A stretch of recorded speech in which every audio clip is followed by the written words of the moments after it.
Hello mes petites écailles, bienvenue sur l'écaille du dragon. Encore une fois, bonne année 2024. Oui, je le dis jusqu'à la fin du mois de janvier. Aujourd'hui on se retrouve enfin pour une vidéo sur mon bilan lecture 2023. Comme vous pouvez le voir, on est sur un autre plan.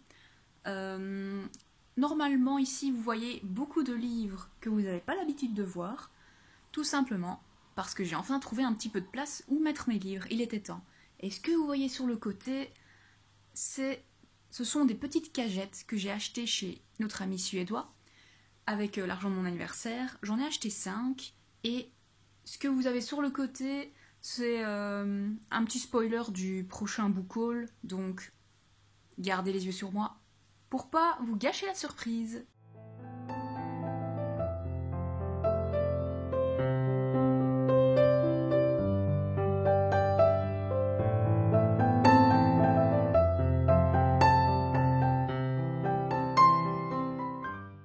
Pour les biens de cette vidéo, pour une fois j'ai bien préparé la chose, j'ai mon petit plan de tout ce que je vais vous dire. Bien sûr, ne vous attendez pas non plus à des graphiques, des statistiques et tout ça. Non, j'ai pas tellement envie de faire ça pour l'instant, ou du moins en tout cas pour cette année. On verra bien l'année prochaine, parce que j'ai découvert un tableau Excel où je vais pouvoir répertorier tout ce que je lirai ici en cette année 2024, et ça fera justement les statistiques pour moi. C'est très bien parce que je suis nulle en maths. Pour commencer ce petit bilan, on va d'abord parler de la vie perso. Durant cette année 2023, il s'est quand même passé pas mal de choses, que ça soit positive ou négative.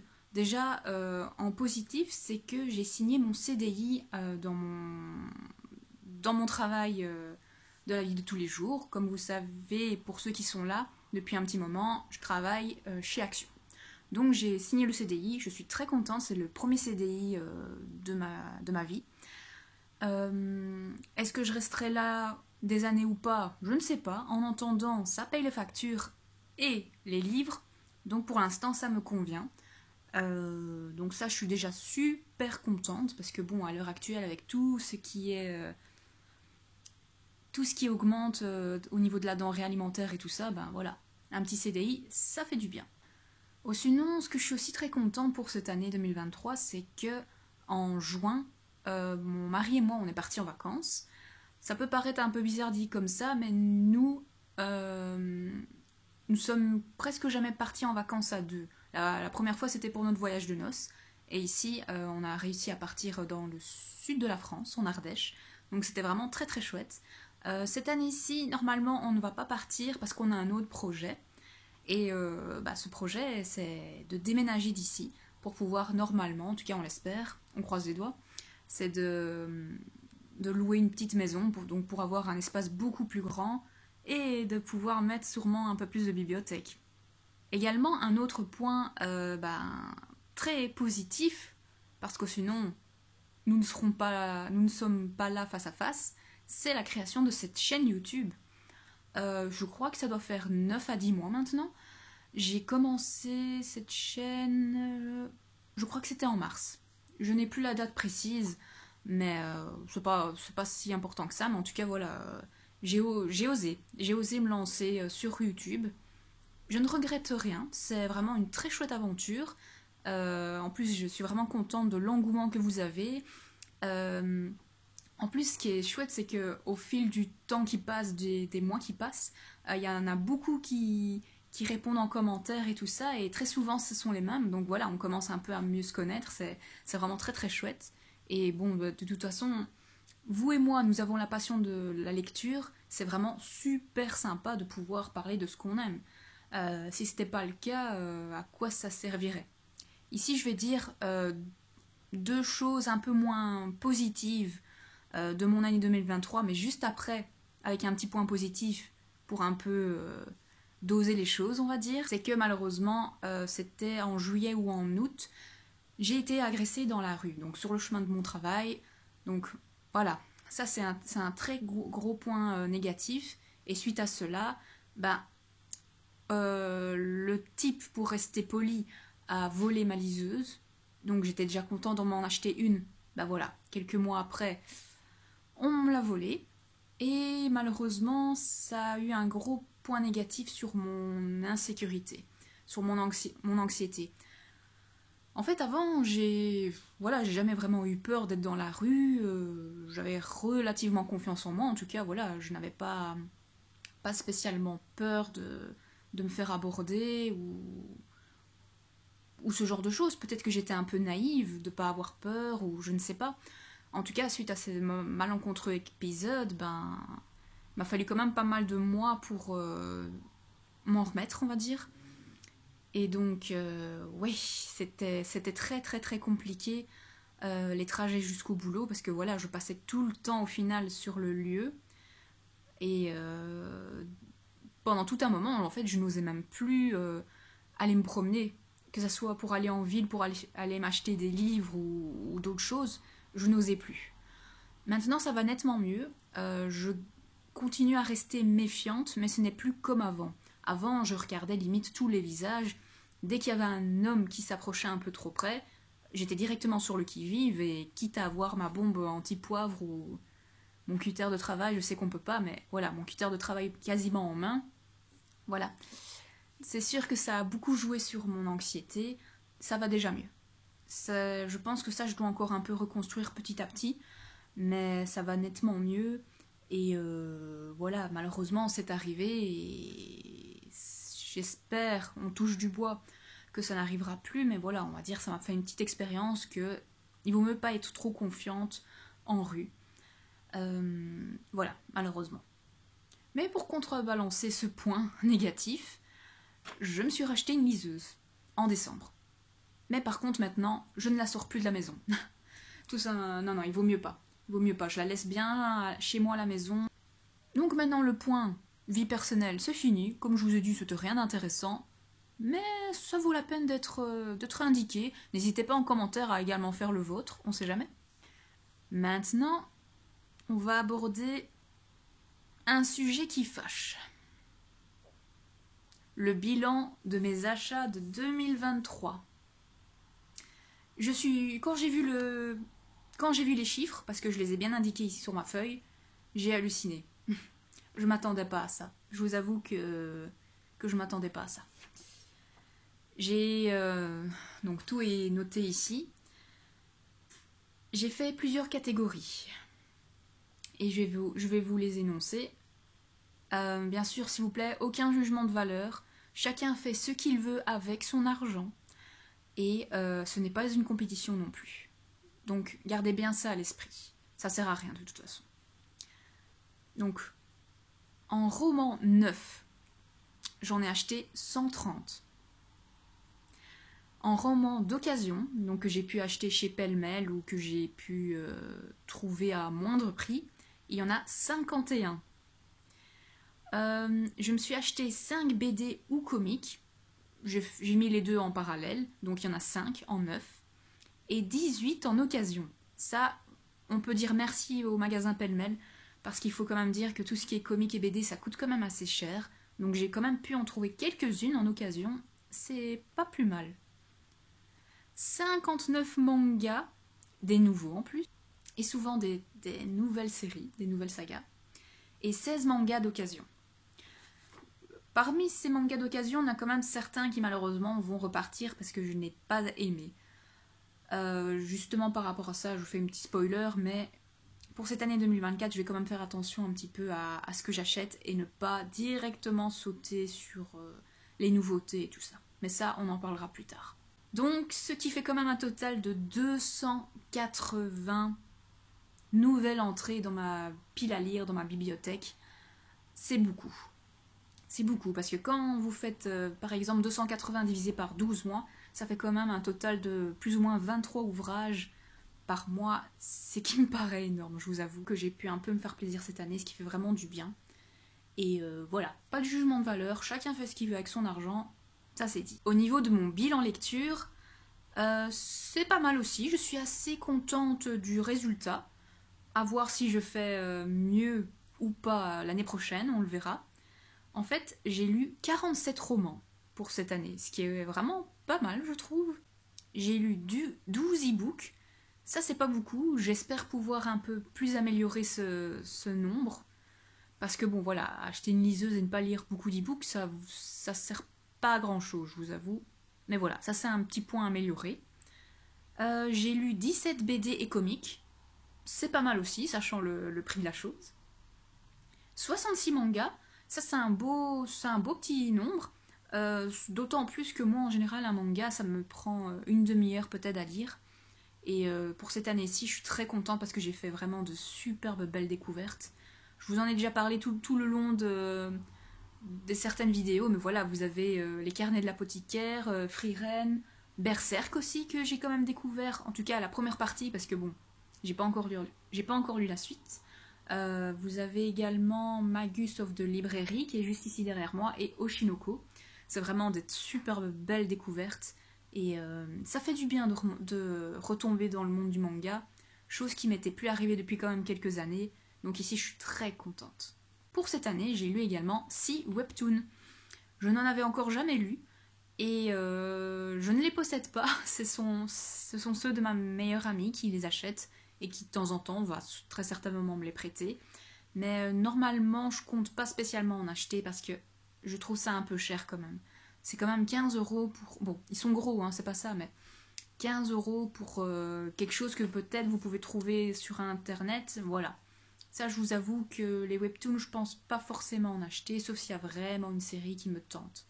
Mais ce n'est pas le cas pour l'instant. Et au final, le nombre total de mes lectures s'élève à 148. Avec les graphiques, bien sûr, mais c'est un beau chiffre. Je m'y attendais pas. Je trouve ça vraiment pas mal du tout. Bon, bien sûr, parmi ces 148 lectures, j'ai quand même eu quelques abandons. Il y en a eu au moins 8. Je ne vais pas les répertorier, parce que voilà, je n'ai pas spécialement envie, mais voilà, il y a quand même 8 abandons. J'ai lu quand même 10 one-shots. C'est pas mal, je m'attendais pas à autant. Euh, Là, par contre, c'est beaucoup. C'est quand même 40 débuts de saga, dont 19 dans les graphiques. Bon, voilà. Mais quand même, 40 nouvelles séries que je commence, c'est beaucoup. En plus, je trouve quand même que ces 2 dernières années, il y a un nombre hallucinant de nouvelles sagas et séries qui commencent. C'est bien plus qu'il y a quelques années. On va dire il y a une dizaine, voire une quinzaine d'années. Bah, en tout cas, je tournais autour des mêmes sagas. Il y avait Harry Potter, il y avait Le Seigneur des Anneaux, il y avait Tara Duncan, euh, Eragon. Enfin voilà, ça tournait autour des mêmes sagas et on n'en avait pas tellement des nouvelles qui sortaient. Alors que ces derniers temps, mais ça a fait un boom monstrueux. Ce qui est bien et moins bien. Dans le positif, c'est que ça, voilà, ça nous permet d'avoir du choix et de pouvoir entrer dans plein de nouveaux univers. Mais dans le côté un peu plus négatif de la chose, c'est que très souvent, ça tourne autour des mêmes thématiques. Donc ces derniers temps, il y a eu beaucoup par rapport à la réécriture de La Belle et la Bête, par exemple. Beaucoup de fae, ça, ouais, ça tourne en rond ces derniers temps. Et là, vous commencez à avoir une petite recrudescence des vampires. Mais là, ça va encore, parce que je trouve que ça commence à être assez différencié dans la lecture, donc ça va, ça me dérange pas. Voilà. Ces derniers temps, on a eu beaucoup de failles en fantasy. Je vous avoue que ça commence un petit peu à me gonfler, parce que voilà, je pense qu'il y a quand même moyen de faire beaucoup d'autres histoires avec d'autres créatures. Mais bon, voilà, ça c'est un petit point négatif. Autre chose, c'est que pour ceux qui aiment beaucoup la fantasy, on a beaucoup de choix. Beaucoup trop de choix. Euh, Ceux qui, comme moi, ont en plus une âme de collectionneuse, enfin voilà, ça fait quand même beaucoup d'achats et ma pile à lire a explosé cette année, mais bon. Ça c'est à nous, de toute façon, à faire attention, à ne pas trop être happé par les sirènes des différentes maisons d'édition. Voilà, c'est à nous à faire un peu plus attention. C'est ce que je vais essayer de faire cette année, un peu plus cibler mes achats. On verra bien. Par rapport à ce bilan, j'ai également effectué que 2 suites de sagas, parce qu'il n'y en a pas eu énormément en plus. Et ça, c'est très très bien. J'ai commencé et terminé, dans cette année-ci, 9 séries. Ça, je suis très très contente. Entre nous, c'était très souvent des duologies, donc c'était un peu plus facile, mais ça compte. Ici, je vais aborder ma pile à lire. Ma pile à lire. Comment dire que quand j'ai compté les livres qu'elle contenait, je me suis pris une petite claque dans la figure. De toute façon, chacun est libre de penser ce qu'il veut par rapport au nombre de livres qu'on possède en attente d'être lus. Ça, ce n'est pas grave. Ça, chacun pense ce qu'il veut.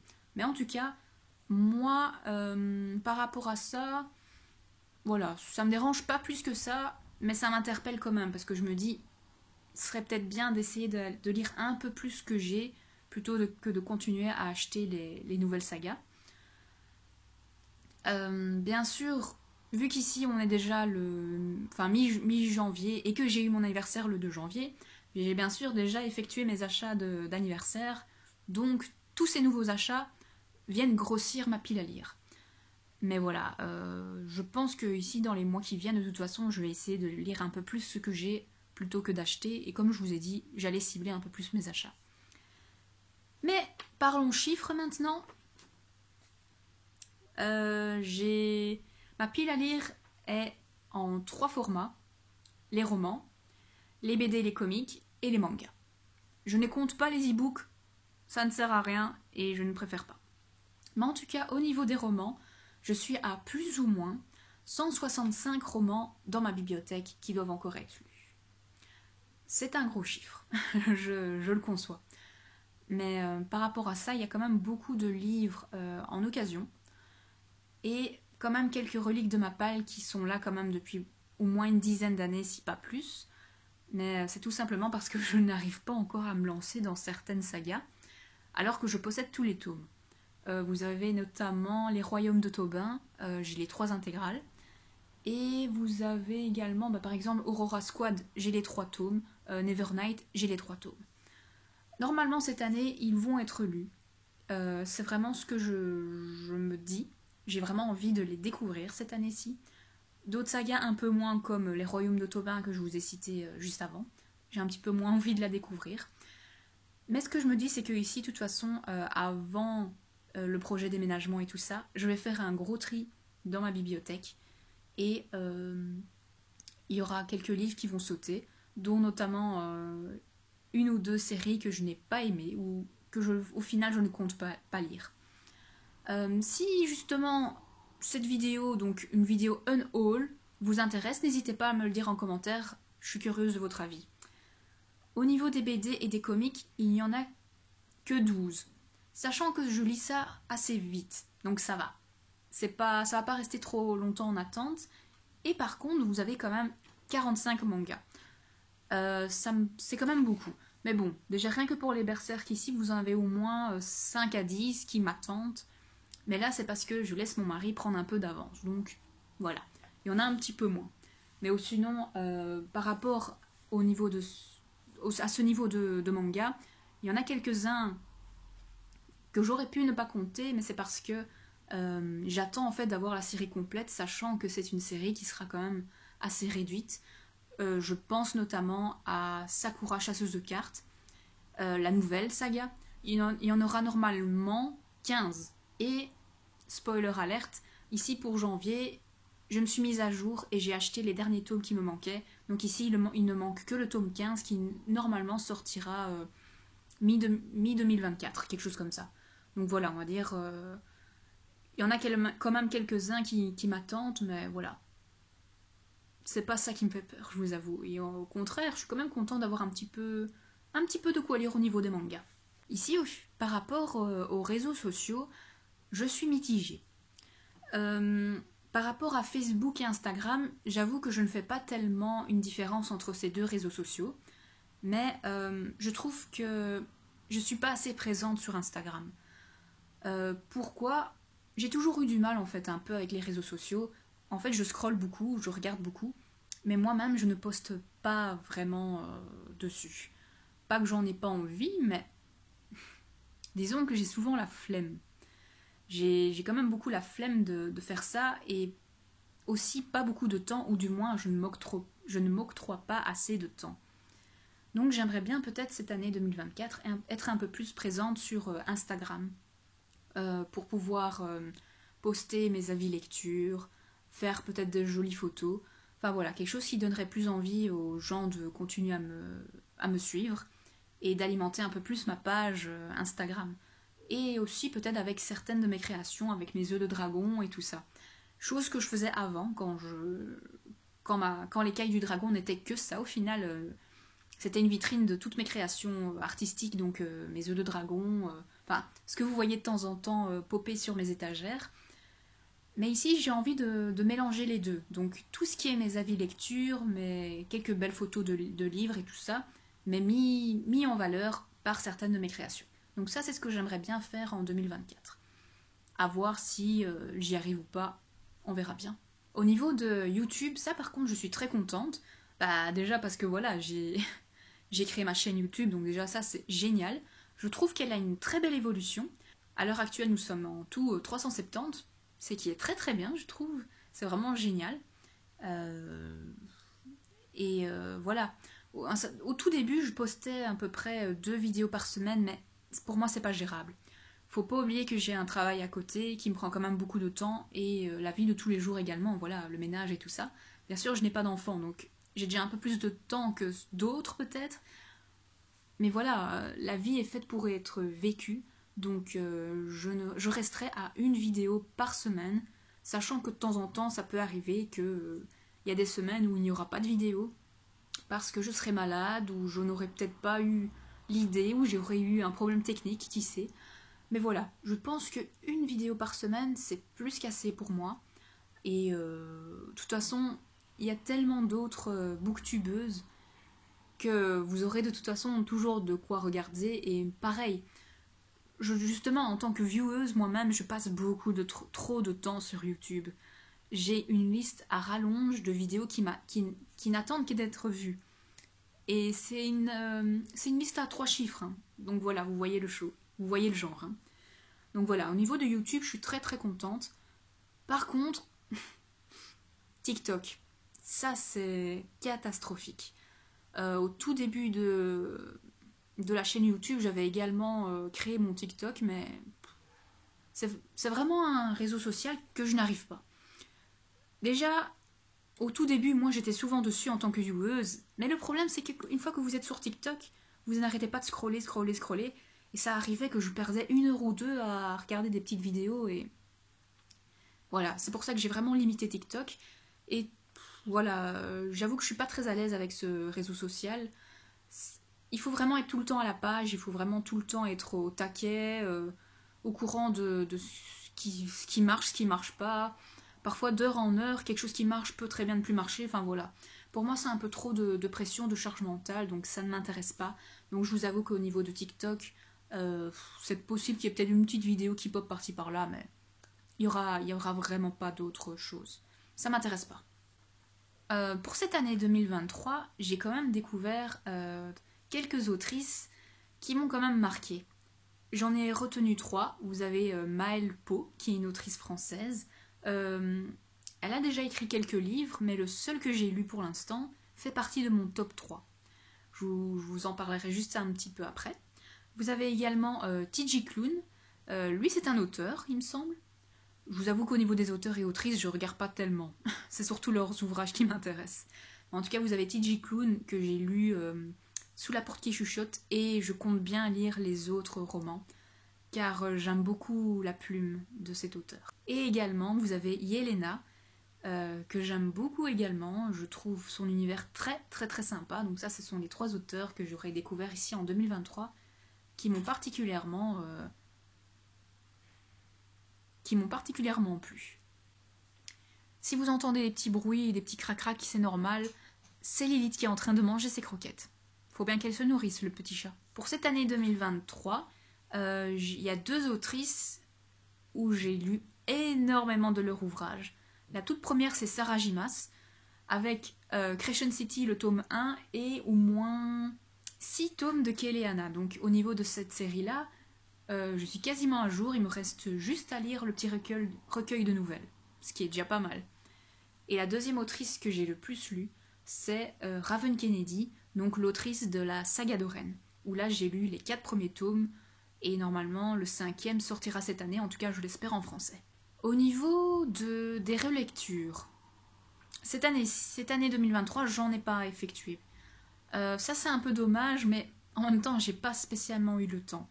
Il y a quand même pas mal de sagas qui me tenteraient bien de relire. Ce serait bien sûr Akotar, parce que je les ai lus au final qu'une seule fois et j'aimerais bien retourner dans cet univers. Même chose pour La Passeuse de mots, parce que c'est vraiment une de mes sagas chouchou, je l'adore. Et sinon ici, 3 titres que je vais vous citer. Je vais essayer de les relire cette année-ci. Pourquoi ? Parce que j'ai le 2e tome et je me souviens pas assez des éléments du 1er tome pour pouvoir aborder ma lecture du 2e tome avec assez d'aisance. J'ai l'impression en fait que au plus vous avez de nouvelles sagas, de nouvelles séries à découvrir, au moins il y a des éléments qui restent en mémoire. En tout cas, c'est mon cas. J'ai l'impression d'être un peu comme Dory et d'oublier un peu tout ce que je lis, à part certaines sagas qui me marquent vraiment beaucoup. Mais sinon, ici, j'ai l'impression que j'oublie un peu ce qui se passe. Donc, c'est pour ça que ces derniers temps, en tout cas, j'essaye d'enchaîner souvent des sagas. Donc, par exemple, Le sang et la cendre, j'ai lu maintenant les 2 premiers tomes. Je fais une pause, mais après ma prochaine lecture, ce sera le 3e tome. Comme ça, j'ai encore tous les éléments et j'arrive à être bien dans l'univers. Mais en tout cas, ce que j'aimerais bien pouvoir relire en 2024, ce serait le 1er tome de Absolu, du Pont des Tempêtes et de Twin Crowns. Parce que voilà, j'ai les 2e tomes, j'aimerais bien les lire, mais je me souviens plus. C'est ballot. Ici, je vais aborder le top et le flop de 2023. Il n'y en aura que 3 à chaque fois. Au niveau des flops, vous avez... désolée, je vous ai un petit peu bousculé. Vous avez Belle Morte, qui ne m'a au final pas intéressée, surtout le 2e tome. Le 1er tome, ça pouvait aller, le 2e tome, ça a été une catastrophe, je l'ai lu vraiment en diagonale au final, parce que j'avais pas envie d'abandonner. Chose qui en 2024, vous en faites pas, si quelque chose ne me plaît pas, j'abandonnerai, parce qu'il y a trop de livres qui doivent encore être découverts. Donc Belle Morte, en fait, c'est un peu... Vous pouvez prendre pas mal d'éléments de Twilight, et voilà, enfin... Je vous avoue que j'ai plus tellement de souvenirs de cette saga, parce que je l'ai vraiment baqué de ma tête. En tout cas, c'était en e-book. Les fichiers, je vais très certainement les prêter ou peut-être les donner à une amie, si ça l'intéresse. Mais c'est pas une saga qui va rester en tout cas dans ma bibliothèque. Le 2e flop de cette année 2023, c'est La Faucheuse, Histoire secrète. Ça fait très beau dans la bibliothèque, hein, ça y a pas de souci, et je vais quand même le garder pour pouvoir... que ça soit dans ma bibliothèque, parce que j'aime la saga d'origine. Mais ce tome 4 ne m'a pas plu du tout. En fait, ce n'est pas un tome 4, c'est juste un recueil de nouvelles, mais elle n'était pas intéressante du tout. Pour moi, ce livre, en fait, a été fait pour le fric, juste pour l'argent, donc je n'ai vraiment pas adoré du tout. Vous aurez plus de détails sur mon avis dans les autres vidéos où j'en parlais dans mes updates lecture, ou sinon, une des dernières vidéos, c'était mes déceptions de 2023. Je vous invite à regarder, vous aurez le lien dans la barre d'infos. Et sinon, le pire du pire du pire de mes déceptions de 2023, n'hésitez pas à regarder les vidéos dédiées. Cache-cache mortel. Celui-là, je vous avoue que d'ici quelques mois, il part dans la bibliothèque, je vais essayer de le revendre. Heureusement que je l'ai eu en occasion, hein. Mais il va partir. J'ai vraiment pas aimé du tout. Le speech avait tout pour me plaire, mais je n'ai pas du tout aimé le style d'écriture. C'était brouillon. C'était vraiment brouillon, et les thèmes abordés, au final, n'ont vraiment pas été assez bien menés, on va dire. On s'attache pas du tout au personnage, et voilà, j'ai pas du tout aimé. Donc, bye bye, cache mortel. Par contre, ici, pour mon top 3 2023 que j'ai bien aimé, je vous parle de Glim, qui est le 3e tome de la saga d'Oren de Raven Kennedy, pardon. Pourquoi ce tome 3 ? Parce que pour l'instant, c'est mon préféré. C'est vraiment un tome, je vais pas vous spoiler, ne vous en faites pas. Mais accrochez-vous pour le 1er tome parce qu'il est très très difficile. Les thèmes abordés sont assez particuliers et difficiles, mais ils sont nécessaires. C'est vraiment en fait une histoire où vous partez du fond, où le personnage est vraiment subit tout, mais au fil du temps, elle se rend compte de ce qu'elle subit et va tout faire pour pallier à ça et se reconstruire.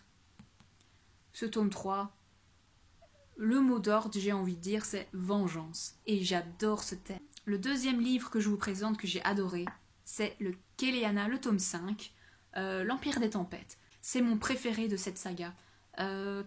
Tout au long de l'aventure, vous avez Kéléana qui évolue. Et dans ce cinquième tome, c'est magistral. Je pensais pas que cette héroïne, en fait, allait avoir une telle tactique, on va dire, une telle tactique. C'était vraiment magistral, je ne vous spoil rien, mais la fin de ce tome 5 m'a mis en PLS, j'ai vraiment besoin d'avoir la suite, donc j'espère qu'il va sortir au plus vite. Et ici, le dernier livre que je vous présente, qui a vraiment été un véritable coup de cœur, c'est Le Retour de Sahin, de Maëlle Pau justement, donc l'autrice que je vous ai parlé un peu plus tôt. C'est le premier tome d'une saga qui comptera 2 volumes. Et justement, le deuxième volume va sortir normalement début février et je vais m'empresser d'acheter la suite parce que j'ai vraiment adoré.